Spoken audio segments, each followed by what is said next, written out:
बांग्लादेश में इंकलाब मंच के प्रवक्ता शरीफ उस्मान हादी की मौत के बाद हालात तेजी से बिगड़ने लगे हैं।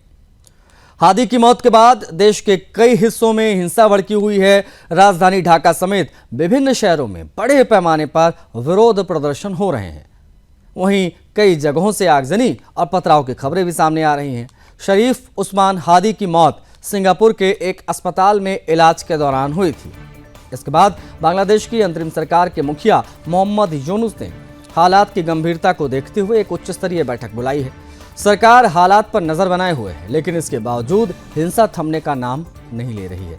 इस बीच कट्टरपंथी तत्वों द्वारा हिंसक घटनाओं को अंजाम दिए जाने के आरोप सामने आए हैं। चरगांव स्थित भारतीय राजनयिक मिशन पर हमले की भी खबर आई, जिससे स्थिति और संवेदनशील हो गई। हिंसा के बीच बांग्लादेश के मयमनसिंह जिले से एक बेहद गंभीर मामला सामने आया। यहां भालुका उपजिला के स्क्वायर मास्टरबाड़ी स्थित दुबालिया पारा इलाके में एक हिंदू युवक की भीड़ द्वारा हत्या किए जाने के आरोप लगे। यह घटना 18 दिसंबर 2025 की रात की बताई जा रही है। पीड़ित की पहचान दीपू चंद्र दास के रूप में हुई है, जो एक गारमेंट फैक्ट्री में काम करता था और उसी इलाके में किराए का एक मकान लेकर रह रहा था। पुलिस के अनुसार रात करीब 9 बजे कुछ लोग उसके घर में घुसे, पैगंबर मोहम्मद के अपमान का आरोप उसके ऊपर लगाया और मारपीट शुरू कर दी। पकड़कर उसको बुरी तरीके से पीटा गया। आरोप है कि मारपीट के बाद में उसकी मौत हो गई और उसके बाद शव को पेड़ से बांधकर आग लगा दिया गया।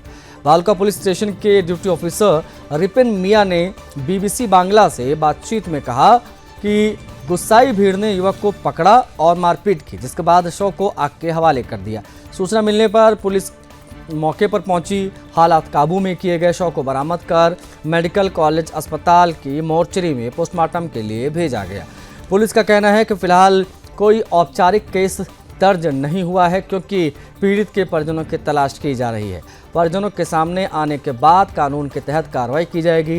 ये घटना ऐसे समय पर हुई है जब शरीफ उस्मान हादी की मौत के बाद बांग्लादेश में पहले से ही तनावपूर्ण माहौल बना हुआ है। ढाका समेत कई शहरों में प्रदर्शन जारी हैं। प्रदर्शन के दौरान तोड़फोड़ और आगजनी की घटनाएं सामने आई हैं। कुछ जगहों पर मीडिया संस्थान, जिनमें प्रथम, आलो और डेली स्टार जैसे अखबारों के कार्यालय शामिल हैं, उन पर भी हमले की खबरें हैं। इन घटनाओं ने पत्रकारों के फंसे होने के बाद भी सामने आई है, जिन्हें बाद में दमकल विभाग और सुरक्षा बलों ने सुरक्षित बाहर निकाला। गौरतलब है कि अगस्त 2024 में राजनीतिक बदलाव के बाद से बांग्लादेश में अल्पसंख्यक, विशेषकर हिंदू समुदाय पर हमलों की घटनाओं को लेकर लगातार चिंताएं जताई गई। इसके अलावा मीडिया, बुद्धिजीवियों और आदिवासी समुदायों को भी निशाना बनाए जाने के आरोप लगे। इन ताज़ा घटनाओं के बीच में भारत के विदेश मंत्रालय ने भी बांग्लादेश में अल्पसंख्यकों पर हो रहे हमलों और बढ़ते चरमपंथ को लेकर गंभीर चिंता जताई है। स्थिति पर अंतर्राष्ट्रीय स्तर पर भी नजर रखी जा रही है। ढाका और अन्य शहरों में प्रदर्शन और आगजनी की ये तस्वीरें भी हम आप तक पहुंचा रहे हैं।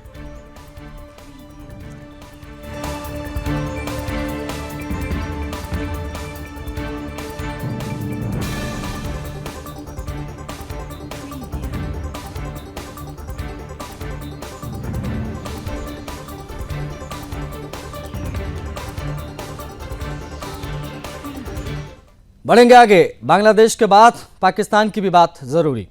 असीम मुनीर को अमेरिकी राष्ट्रपति डोनाल्ड ट्रंप की गोद में बैठना है या फिर पाकिस्तान की आवाम की इच्छा का सम्मान करना है? ये सवाल लाख टके का है। दरअसल पिछले कई दशकों में पाकिस्तान के सबसे शक्तिशाली सैन्य प्रमुख को सबसे कठिन परीक्षा का सामना करना पड़ रहा है। एक तरफ अमेरिका इस्लामाबाद पर यह दबाव डाल रहा है कि वो भी गाजा में लॉ एंड ऑर्डर बनाए रखने के लिए भेजी जा रही अंतर्राष्ट्रीय सेना यानी गाजा इंटरनेशनल स्टेबलाइजेशन फोर्स में अपने सैनिक को भेजे। वहीं दूसरी तरफ विश्लेषकों का कहना है कि अगर पाकिस्तान सेना ऐसा कदम उठाती है तो पाकिस्तान के अंदर विद्रोह भड़क सकता है। सूत्रों ने बताया कि असीम मुनीर आने वाले हफ्तों में डोनाल्ड ट्रंप से मिलने के लिए वॉशिंगटन जा सकते हैं। 6 महीनों में दोनों के बीच तीसरी बैठक होगी। ये बैठक संभवतः गाजा फोर्स पर केंद्रित होगी। ट्रंप ने इजरायल और हमास के बीच जंग रुकवाने के लिए अपना 20 सूत्रीय गाजा प्लान दिया था। इनमें एक योजना यह भी थी कि जब तक फिलिस्तीनी क्षेत्र में पुनर्निर्माण और आर्थिक सुधार होगा, तब तक एक संक्रमण अवधि के लिए वहां एक इंटरनेशनल फोर्स भेजी जाएगी, जिसके लिए मुस्लिम देशों से सैनिकों की मांग की गई है। गाजा को इस पुनर्निर्माण और आर्थिक सुधार की सख्त ज़रूरत है, क्योंकि वह 2 साल से अधिक समय तक इजरायली सैन्य बमबारी से नष्ट हो गया है। लेकिन कई मुस्लिम देश गाजा में इस्लामी उग्रवादी समूह हमास के खिलाफ मिशन चलाने को लेकर सावधान हैं। उन्हें लगता है कि यह मिशन लंबे समय संघर्ष में खिंच सकता है और उनकी फिलिस्तीनी समर्थक और इजराइल विरोधी आबादी को नाराज कर सकता है। रिपोर्ट के अनुसार मुनीर ने हर पल अपना स्टैंड बदला, ट्रंप के बीच घनिष्ठ संबंध बनाते दिखे हैं। जून में ट्रंप ने तो मुनीर को व्हाइट हाउस में लंच के लिए बुलाया था। पहली बार जब किसी अमेरिकी राष्ट्रपति ने सिर्फ पाकिस्तान के सेना प्रमुख की मेजबानी की थी। रिपोर्ट के अनुसार अटलांटिक काउंसिल में दक्षिण एशिया के सीनियर फेलो माइकल कुगेलमैन ने कहा है कि गाजा स्टेबलाइजेशन के फोर्स में योगदान नहीं देना ट्रंप को नाराज कर सकता है, जो कि पाकिस्तान के लिए कोई छोटी बात नहीं है, क्योंकि पाकिस्तान ट्रंप की कृपा में बने रहने के लिए काफ़ी उत्सुक दिखाई देता है।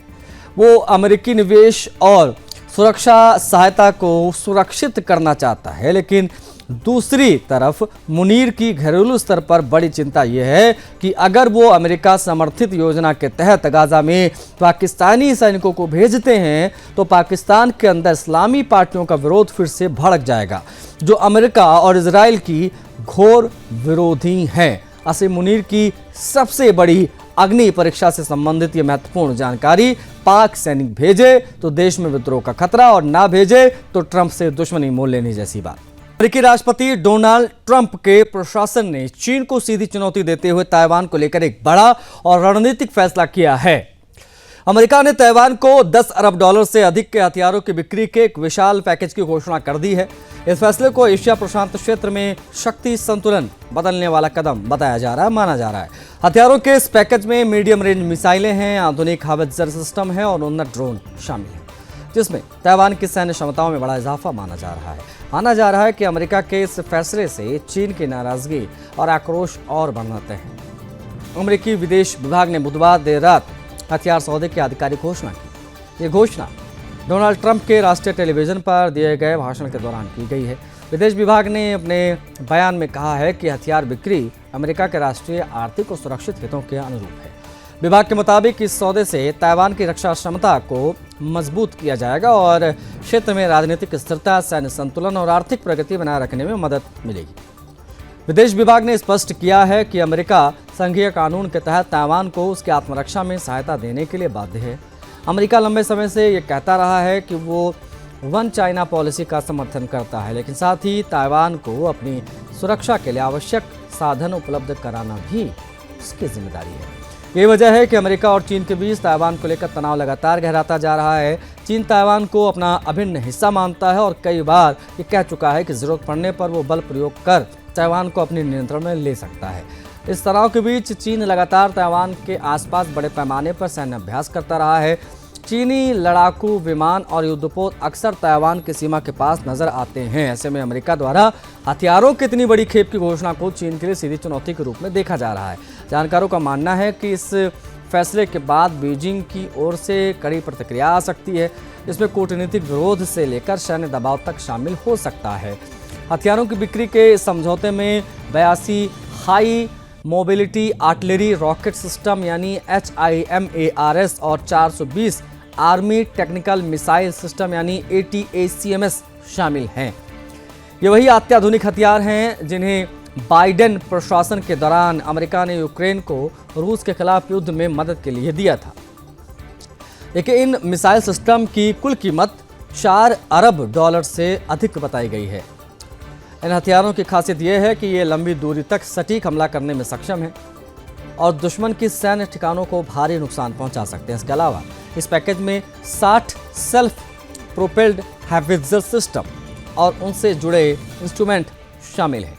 इनकी कीमत $4 अरब से ज़्यादा की हो जाती है। ये हावित्जर आधुनिक युद्ध में बेहद कारगर माने जाते हैं और ज़मीन से दुश्मन के ठिकानों पर सटीक गोले दागने में सक्षम है। इससे ताइवान की थल सेना की ताकत में उल्लेखनीय बढ़ोतरी होगी। हथियार पैकेज का एक अहम हिस्सा ड्रोन्स भी हैं। कुल कीमत $1 अरब सिर्फ ड्रोन्स की बताई जा रही है। आधुनिक युद्ध में ड्रोन की भूमिका बहुत बढ़ती जा रही है, चाहे वो निगरानी हो, खुफिया जानकारी जुटाना हो या सटीक हमला करना हो। इसके साथ ही पैकेज में $1 अरब से ज़्यादा का मिलिट्री सॉफ्टवेयर भी शामिल है, जो ताइवान की सेनाओं को आधुनिक तकनीक से लैस करेगा। इसके अलावा अमेरिका ताइवान को $700 मिलियन से अधिक की जेवलिन और टो मिसाइल भी देगा। ये एंटी टैंक मिसाइल सिस्टम दुश्मन के बख्तरबंद वाहनों और टैंकों को तबाह करने में सक्षम है। पैकेज में $96 मिलियन के हेलीकॉप्टर स्पेयर पार्ट्स, $91 मिलियन के हार्पून मिसाइलों के लिए रीफर्बिशमेंट किट भी शामिल है।